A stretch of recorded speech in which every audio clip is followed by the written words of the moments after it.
Incroyable. Ce qui s'est passé lors de la demi-finale entre le Maroc et le Nigeria fait aujourd'hui le tour des réseaux sociaux et alimente une nouvelle polémique autour de cette camp.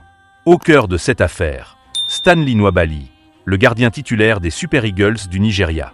Des images virales montrent un gardien agacé, exaspéré, se plaignant auprès de l'arbitre et des officiels. La raison ? Ses serviettes, celles qu'il utilise pour essuyer ses gants, auraient été volées juste derrière ses cages par des membres du staff ou des personnes accréditées côté marocain.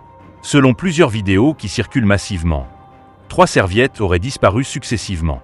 D'abord une serviette blanche, puis une noire, et enfin une autre blanche. À chaque fois, le gardien nigérian se retourne, proteste, fait des gestes de colère et tente de faire comprendre que quelque chose d'anormal se passe derrière ses buts. Pendant ce temps, on voit des personnes sourire, rire, et sembler assumer pleinement cette provocation. Pour ceux qui ne comprennent pas l'importance de cette situation, il faut expliquer une chose essentielle. La serviette d'un gardien n'est pas un simple accessoire. Elle est primordiale. Elle permet d'essuyer les gants, d'éliminer l'humidité, la sueur, l'eau ou toute substance qui pourrait faire glisser le ballon au moment d'un arrêt décisif. Enlever ces serviettes à un gardien, c'est le mettre en difficulté directe dans son travail. C'est toucher à sa concentration, à sa sécurité, à sa performance. Ce qui choque davantage, c'est le contexte. Nous parlons d'une demi-finale de Coupe d'Afrique des Nations.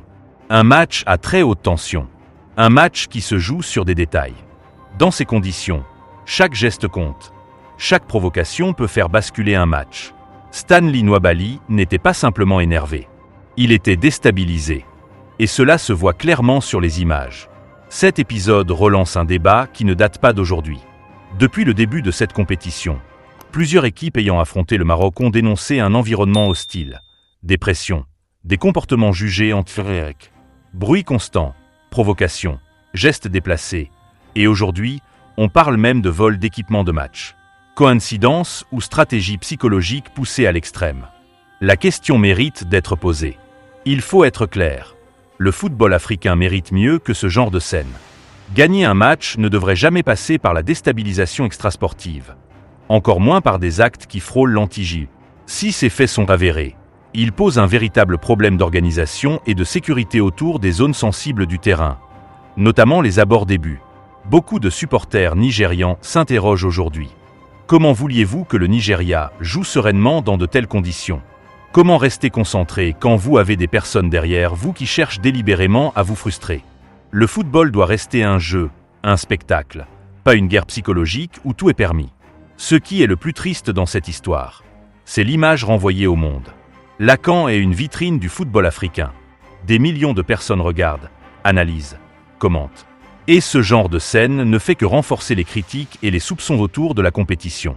Au lieu de parler du talent des joueurs, des buts, des tactiques, on parle de serviettes volées. Aujourd'hui, les vidéos sont là. Les images parlent. Chacun se fera son opinion. Mais une chose est sûre, Stanley Nwabali n'a pas inventé son agacement. Sa réaction est celle d'un professionnel qui sent qu'on dépasse les limites. Et quand les limites du fair-play sont franchies, c'est tout le sport qui en souffre. Le football africain a besoin de règles respectées, d'arbitrage fort, et d'une organisation qui protège les acteurs du jeu, sinon ces polémiques continueront de gâcher des matchs qui devraient rester dans les mémoires pour de bonnes raisons. Teg interdit, l'envol est terrible. Mais le respect, lui, ne devrait jamais être optionnel.